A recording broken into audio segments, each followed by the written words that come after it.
¿Tienes mucho sed?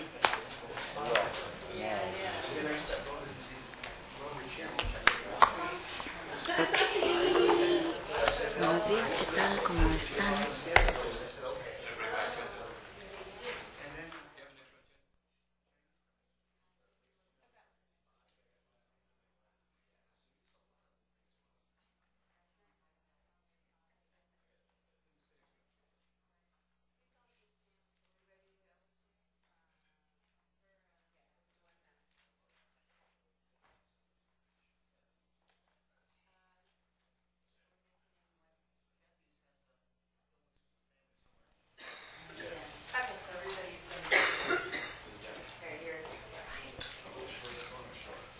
Scary.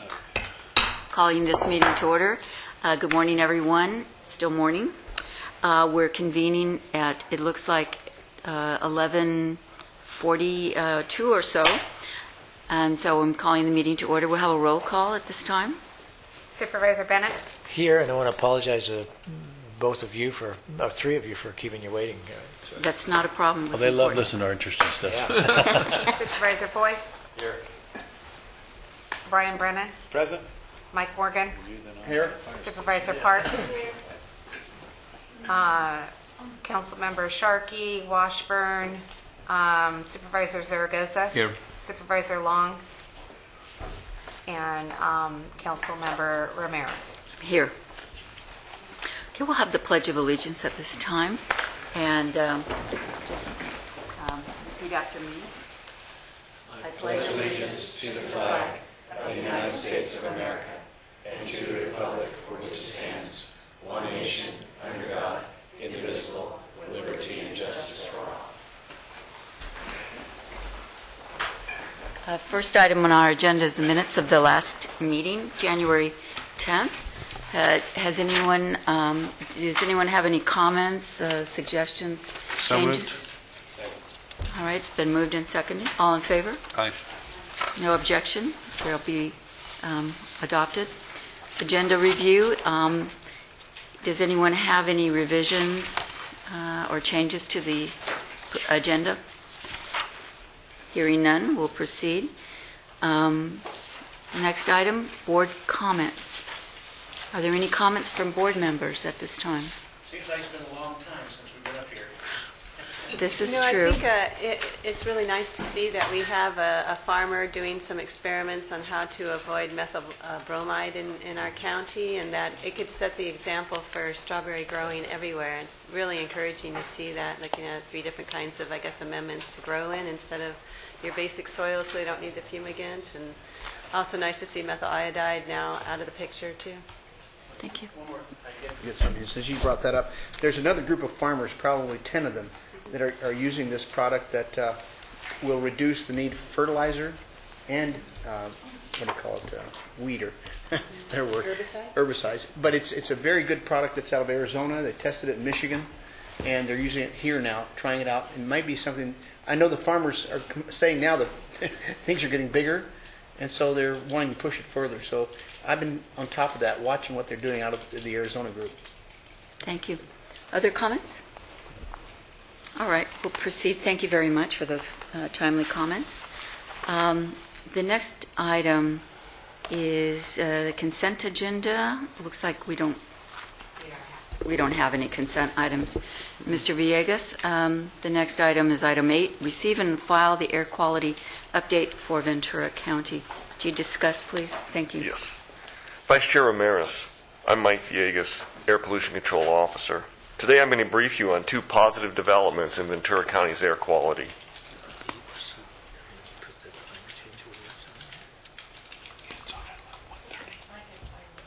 Oh, there it is.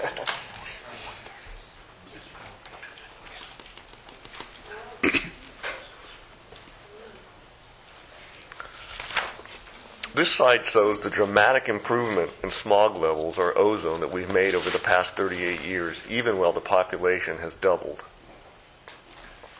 The red line at the bottom is the federal 1-hour standard that we actually attained in 2002.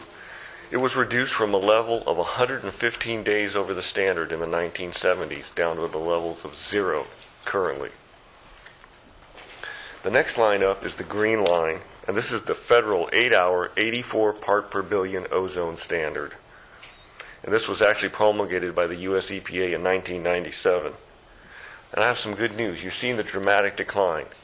Based on preliminary data from 2011, our design value for Ventura County dropped to a level of 83 parts per billion, which would mean we actually edged under the standard. And this is remarkable because our problem, especially for our problem areas of Simi Valley and the Ojai Valley. This is a major air quality milestone for the district. If this preliminary data is approved through our quality assurance and quality control checks, which should be completed by the end of the month, the California Air Resources Board will pursue a clean data finding for Ventura County.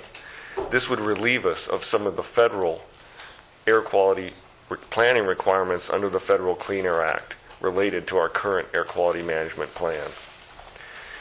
The last standard you see there is the one we're looking towards in the future, and it's the current 75 part per billion standard. This was the standard promulgated by the Bush EPA. It went under reconsideration under the Obama EPA. However, they've decided to move forward and implement the standard at this time. So in the near future, we'll be moving forward with an air quality management plan in the next couple of years to attain this new standard.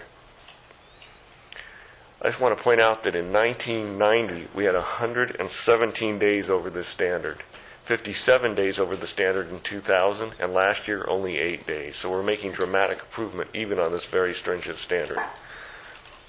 The only thing I would like to caution you is the Obama administration did make a promise to some environmental advocates that they would reconsider this standard next year. And tightening this standard yet again would be quite difficult for our county and certainly for our neighbors to the south to attain. But we're still making incredible progress. And for me, the 84 part per million standard, that was the standard when I was hired in this job. I said that was my career goal. And to actually get there, and in my mind's eye, I'm always thinking about the Simi Valley cross-country team, because they're the ones out there. Sarah Baxter's the one out there really putting the miles in. And to get that, to achieve that in Simi Valley and Ojai is remarkable. I just want your board to know that. Mr. Villegas, could you, I know you're not finished yet, but could you just comment on what is the comparison with our neighboring counties in terms of days out of compliance? Well, Santa Barbara County attains all the standards. They even attain the current 75 part per billion standard. But then you have to consider, basically, the lion's share of their population is on the south part of the county right next to the ocean, and certainly we attain the standards on the coastal plain of Oxnard. The other thing is their population is about half of Ventura County. So now to the south, they have not yet attained the 1 hour standard. That's because of the air currents, right? Well, it's well, Los Angeles. I mean, it's a city. It's a city-state almost. 16 million people in that region. So it's just so much more difficult. They have the twin ports of San Pedro and Long Beach, where it's just an incredible amount of diesel emissions. Much more industrialized than Ventura County. You know, they have the Carson. How many refinery. days, though, would they be out of, or how many days are they in compliance? I'd have to go look at a Do you have report to any idea? check that. Yeah. Okay, well, I'm sorry. Go ahead.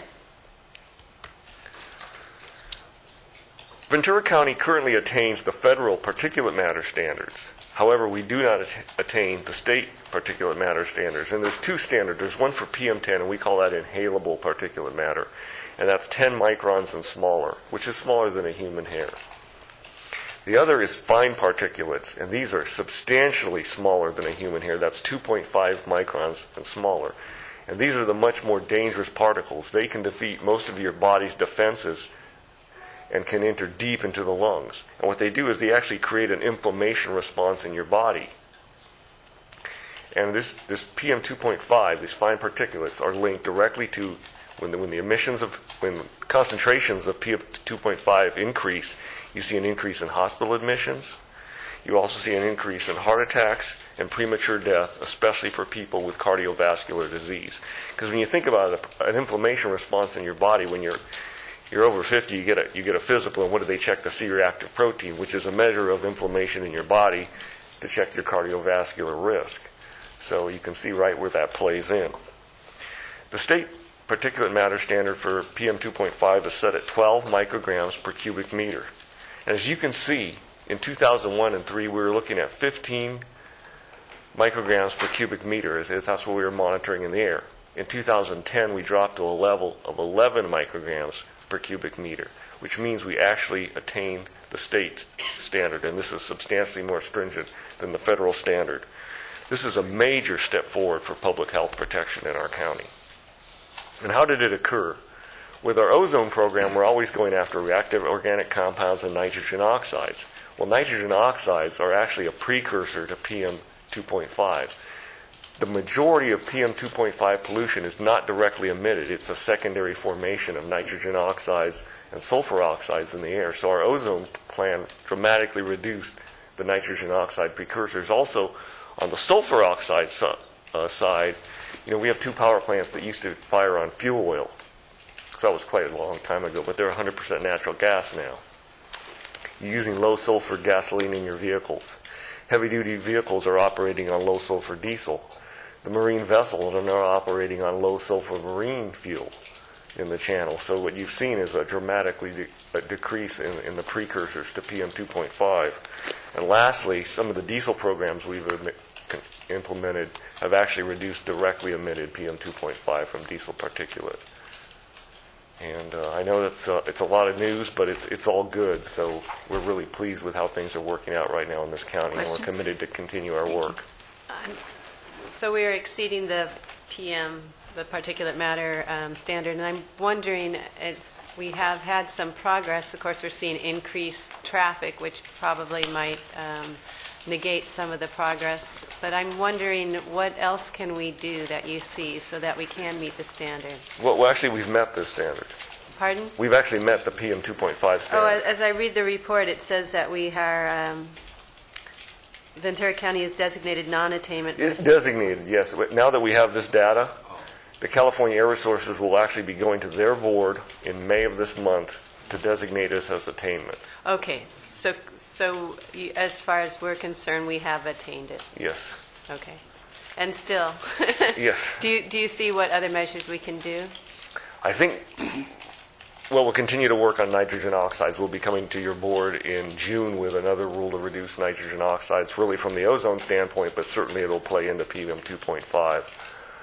The standard we're still working towards on the particulate matter side is the inhalable size, which is larger and less dangerous, and we're making good progress on PM10 also. Pardon me? We're making very good progress with respect to PM10 also. We're not into attainment yet, but we're making dramatic progress on that. And I know that is a real health concern. They get lodged in your lungs and all that. So I'm just thinking, it'd be nice to look out into the future and say, what measures can we do to help reduce that? And I know we do have some that we are working on and continue to. Yes. We've lost the school bus grants for getting them converted from diesel to clean burning fuel.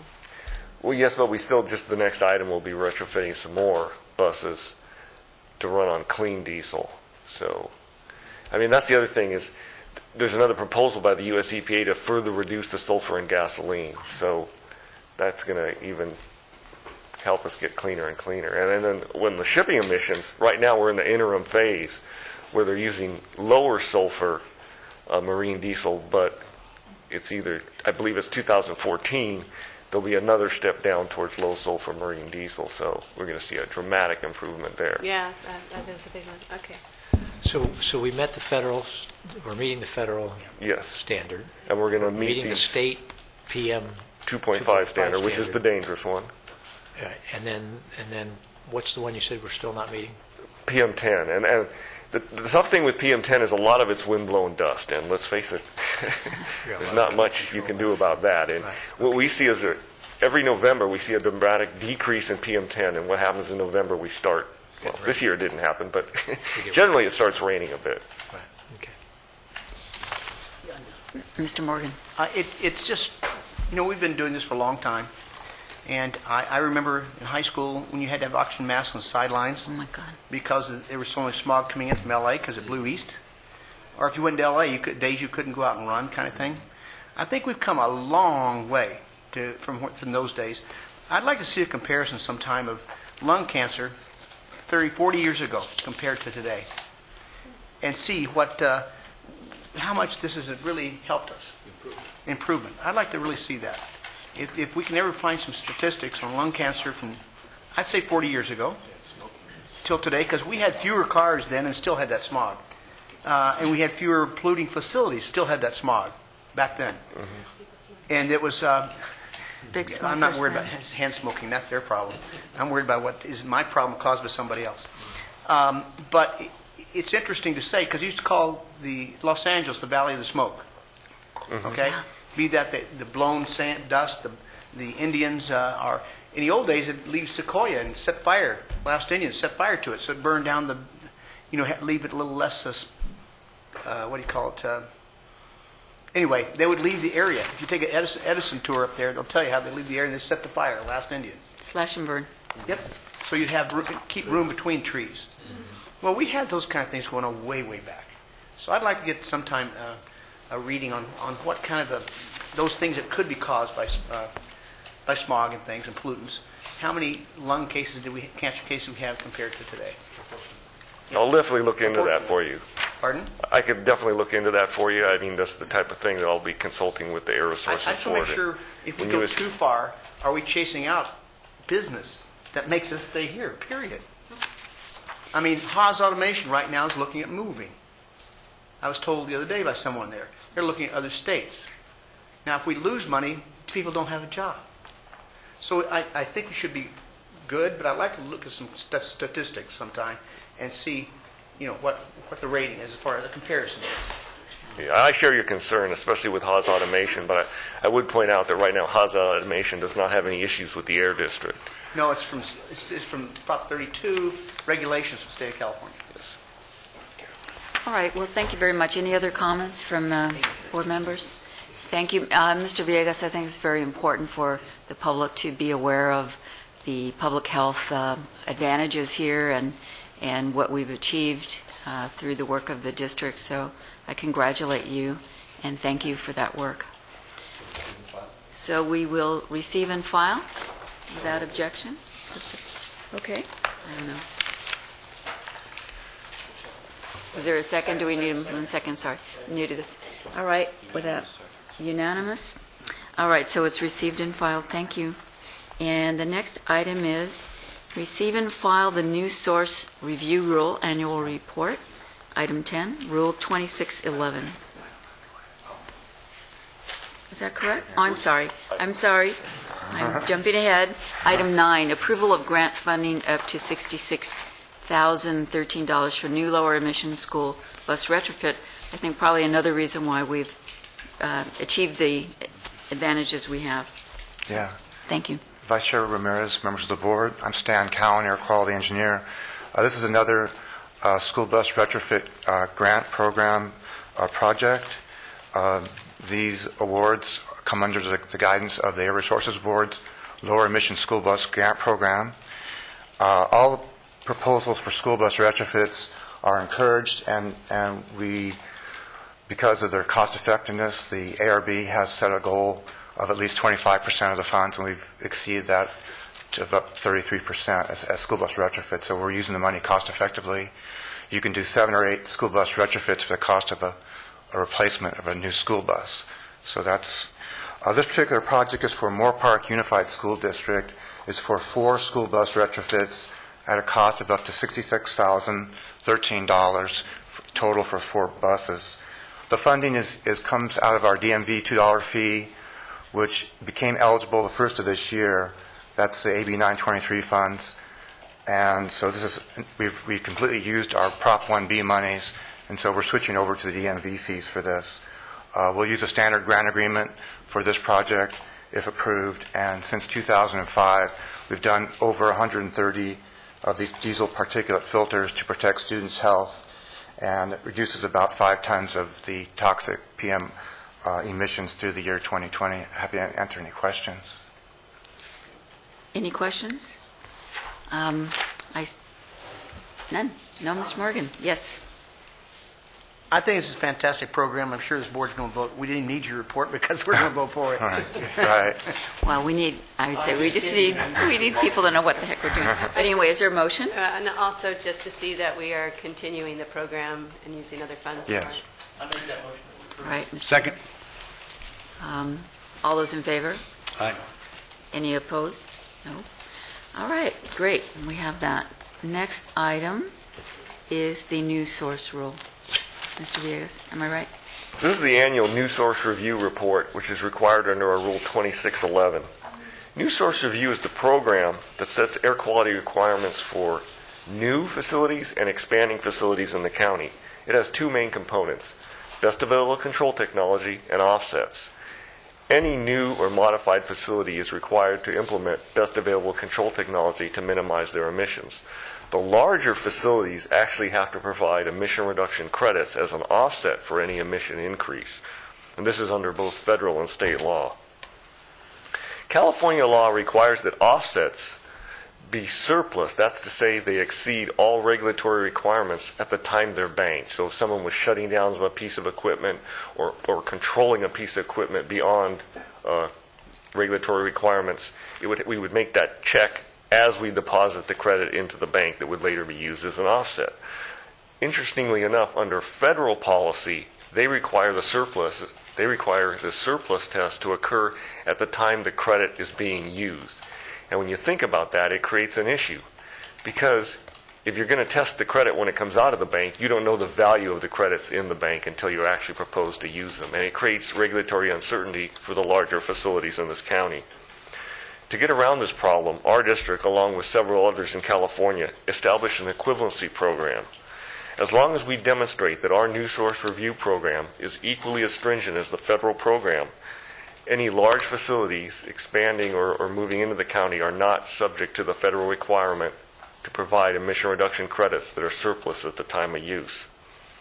This allows us to provide the regulated industry with regulatory certainty and a measure of regulatory relief. And once again, I'm happy to say that the district has demonstrated equivalency. Okay. And any comments from any members of the board? Yes? No? Yep.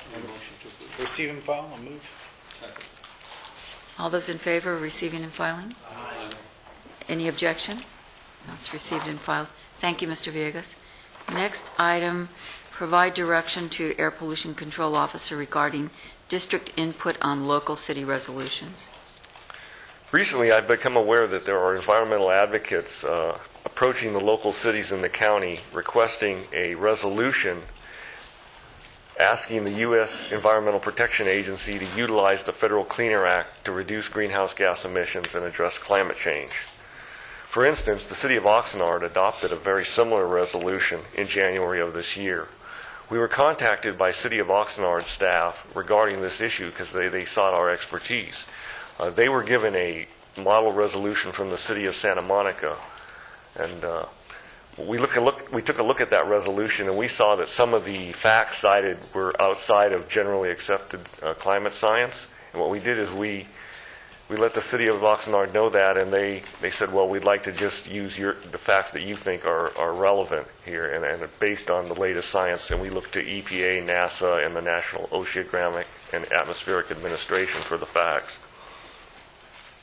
The other thing is we made Oxnard staff aware that your board has supported or adopted specific programs for greenhouse gases, namely prevention of significant deterioration and the greenhouse gas Title V permit tailoring rule. And you'd also supported low-emission vehicle standards. I didn't feel comfortable going beyond that because your board had not yet taken a position on some of these other upcoming programs. We were quite pleased that City of Oxnard staff contacted on this because the City of Santa Monica resolution was quite a bit advanced. I'll give you a perspective. My father owns a rental in Santa Monica, and so I understand Santa Monica politics. Painfully so. As I find it right now, I understand that these advocates are approaching both Ventura and the City of Ojai, and I believe that those cities will probably look to the district for input. So I believe it's mutually beneficial if the district can work with them because we have at least we'll have a fact-based resolution going out there.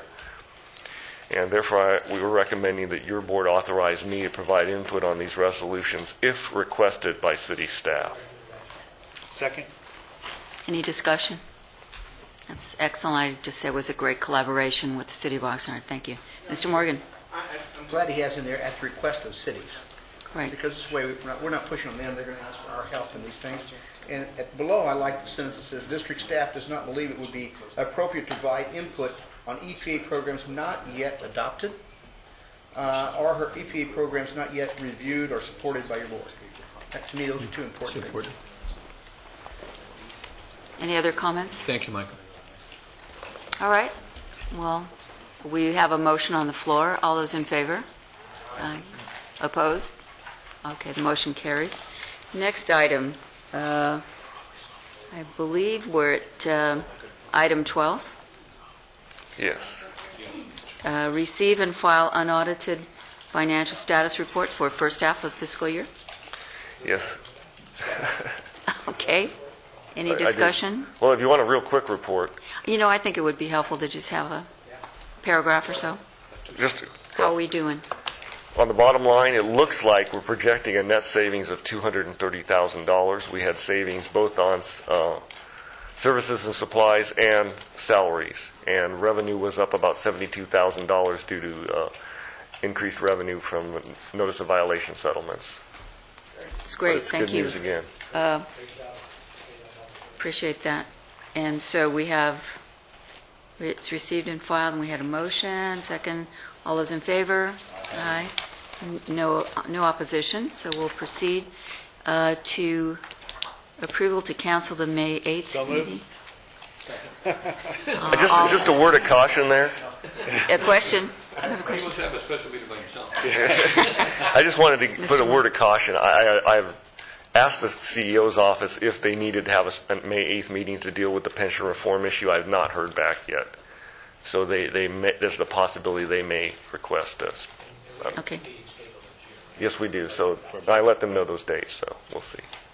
The only reason we had this meeting of our, what do you call it, Tri-Counties. Basin Wide Board Control in Council. June, and that will be what date in June? I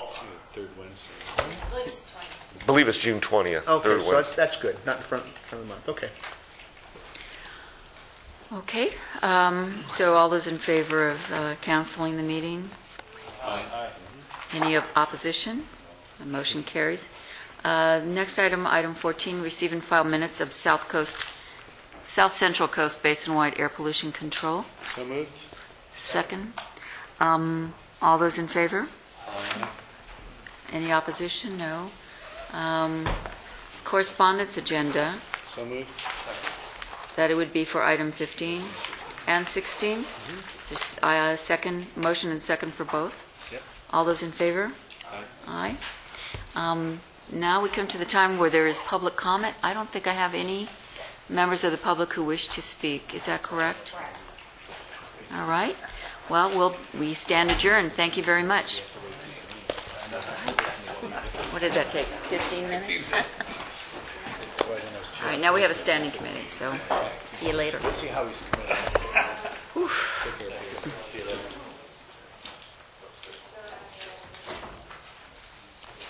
So Mike, how long are you going to be in that standing committee, you think? We're going to finish at 1. Okay. We'll do everything in our power. Okay. It's fun. All right. So Supervisor Zaragoza, he said that they should be done about 1. So did you want to tell your fellow colleagues that? Yeah, I mentioned that we're going to be back at 1. Okay. Perfect.